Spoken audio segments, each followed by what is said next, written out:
श्रीलक्ष्मी श्रीमहालक्ष्मी क्षीरसागर कन्यका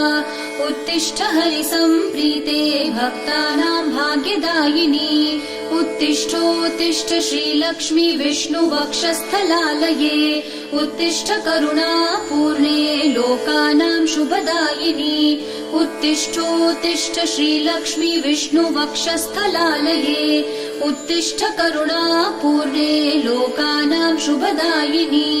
श्रीपद्ममध्यवसिते वरपद्मनेत्रे श्रीपद्महस्तचिरपूजित पद्मपादे श्रीपद्मजात जननी शुभपद्मवक्त्रे श्रीलक्ष्मी भक्तवरदे तव सुप्रभातम् श्रीपद्ममध्यवसिते वरपद्मनेत्रे